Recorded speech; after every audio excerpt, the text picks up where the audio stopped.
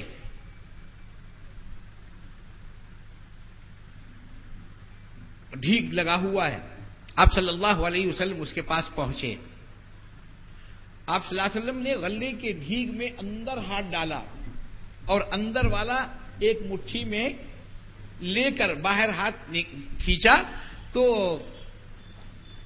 اندر والا غلہ گیلا تھا، بھیگا ہوا تھا، اور باہر حصے میں جو ڈھیر کے اوپر تھا وہ سوکھا تھا. اب دینے والا ایسے انداز سے دے رہا ہے، زور سے اندر ایسا، وہ ان کے پاس لینے کا ہوتا ہے نا، وہ زور سے ایسا مارے، یا ترازو کا پھلڈا بھی مارتے ایسے ہی، وہ زور سے ایسا مارے تو اندر سے گیلا اور اوپر کا سوکھا دونوں مل کر آ رہے ہیں. وہ گیلا ہونے کی وجہ سے وزنی اور یہ سوکھا ہونے کی وجہ سے کم وزن ہوتا ہے. تو اس طرح دھوکے بازی اللہ کے رسول صلی اللہ علیہ وسلم نے وہ دیکھا، دیکھ کے اس کو کہا من غش فلیس منا، جو لوگوں کو دھوکہ دے وہ ہم میں سے نہیں ہے. جی، امانت داری اور دیانت داری کے ساتھ تجارت کرنے والے کے بارے میں کہا کہ الصادق الامین، التاجر الصادق الامین مع النبیین والشہداء. امانت داری اور دیانت داری کے ساتھ تجارت کرنے والے کو انبیاء علیہ الصلاۃ والسلام کے ساتھ حشر میں اٹھائے جانے کی خوشخبری عطا فرمائی، اور دھوکہ دینے والے کو یہ فرمایا. عزیز دوستو، ہم سب کو ایمانی کیفیات اپنے اندر پیدا کرنا. عزیز دوستو، چونکہ خواہشات وغیرہ، چال بازیاں، یہ سب جو ہوتی ہیں، بندہ اپنے دل میں یہ سارے پروگرام بناتا ہے. اور جیسے اللہ کے رسول صلی اللہ علیہ وسلم نے فرمایا اذا فسدت فسد الجسد کلو، جب دل میں فساد آ جاتا ہے تو پورا جسم بھی فاسد ہو جاتا ہے. اور جب دل کی کیفیات اچھی ہوتی ہے تو سارے جسم کی کیفیت اچھی ہوتی ہے. اس لیے ہم کو اپنے دل کی اصلاح کرنا، دل پر محنت کرنا اور اللہ کا ذکر کثرت سے کرنا، جب ہی جا کر ہم ایمان پر ثابت قدم رہ سکیں گے، اپنے ایمان کو سنبھال سکیں گے. اللہ تبارک و تعالی مجھے اور آپ کو، ہم سب کو سچا اور پکا مسلمان بنائے. زندگی کے ہر شعبے میں ہم کو اسلام پر اللہ تبارک و تعالی ثابت قدم رکھے. اور 3 دن سے جو ہم اپنے اکابرین سے باتیں سن رہے ہیں، ان سب چیزوں پر ہم کو عمل کی توفیق عطا فرمائے. وآخر دعوانا الحمدللہ رب العالمین.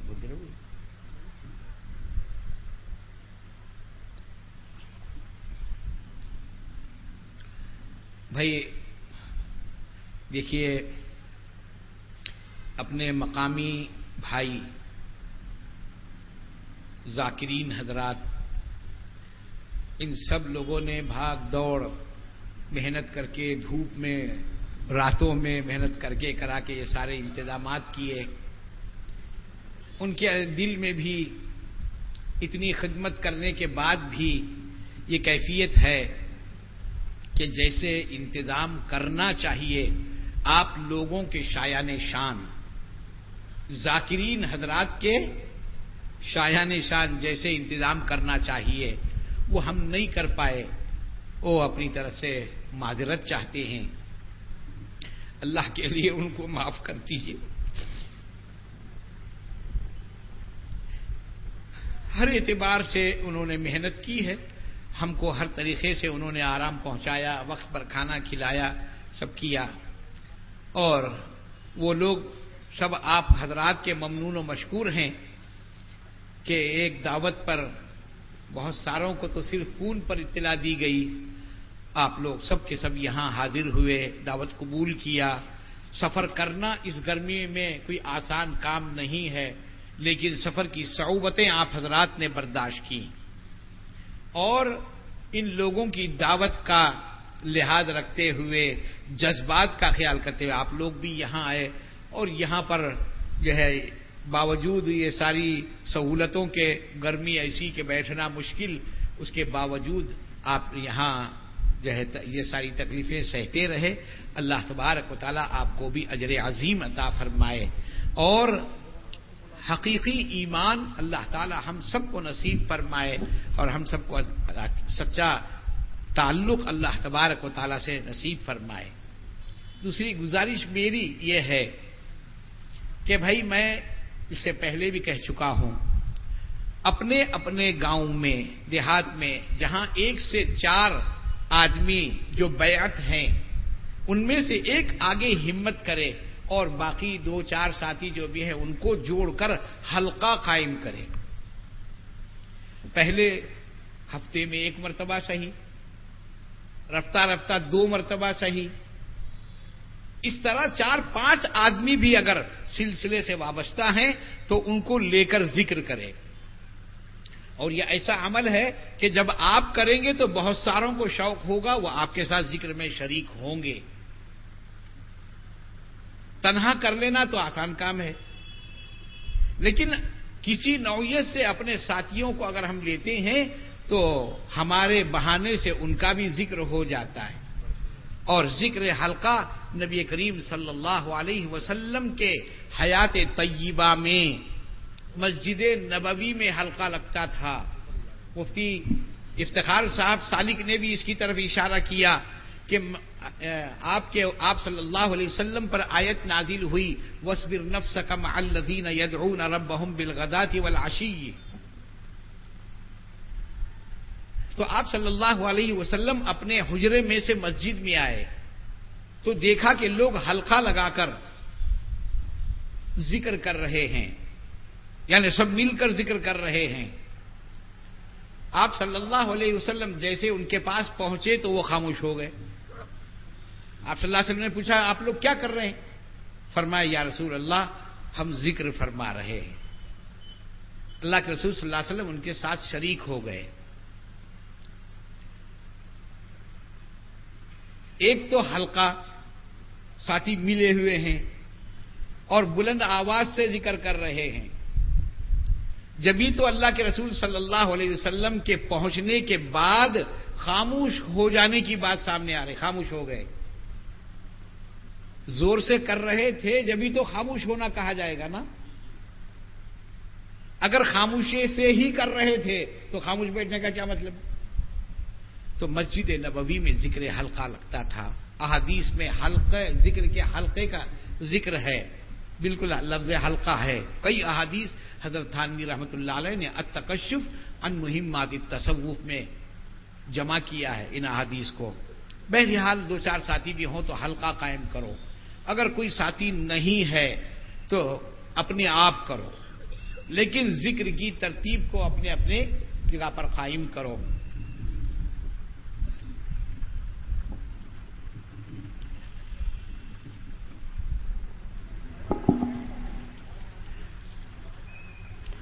ایک ضروری اعلان یہ ہے کہ اب تک کے اپنے سہ روزہ جو اجتماعات میں علماء کرام کے بیانات ہوئے ہیں وہ www.com ehsan.org پر آپ کو دستیاب ہوں گے، اور اس سہ روزہ کے انشاءاللہ 8 دن میں آپ کو وہ تقاریر www.com ehsan.org پر میسر ہو جائیں گے. اور دوسرا اہم اعلان جو ابھی طے ہوا ہے سہ روزہ مجالس پڑھ لیا میں. اگلا سہ روزہ مجالس ذکر و سلوک نظام آباد میں 8، 9، 10 اکتوبر کو طے ہوا ہے. تمام حضرات سے شرکت کی درخواست ہے. اور جناب الحاج حاجی برہان الدین صاحب جہاں کہیں بھی ہوں وہ اسٹیج پر تشریف لائیں. تو جہاں پر ساتھی نہ ہو وہاں پر اپنے آپ اکیلے ذکر کیجئے، اور آپ کے مقامات میں سے کسی جگہ اجازت یافتہ اگر لوگ ہیں تو وہ اجازت یافتہ لوگوں کی ذمہ داری ہے کہ وہ مستقل جستجو کر کے ساتھیوں کو جوڑیں اور خود تسبیح چلائیں. کیا بھی کریں گے اپنے اپنے مقامات پر. جی دیکھیے، یہ ایک واحد چیز ہے اللہ کا ذکر. آج جو زمین میں فساد ہے، خشکی میں بھی اور تری میں بھی، ظہر الفساد فی البر والبحر، خشکی میں ہو یا تری میں ہو فساد برپا ہو چکا ہے. زمین کے اس ثقل کو سوائے ذکر کے اور کوئی چیز ختم نہیں کر سکتی. قیامت کے دن اللہ تبارک و تعالی بے انتہا جلال میں ہوں گے. جلال کی کیفیت کا یہ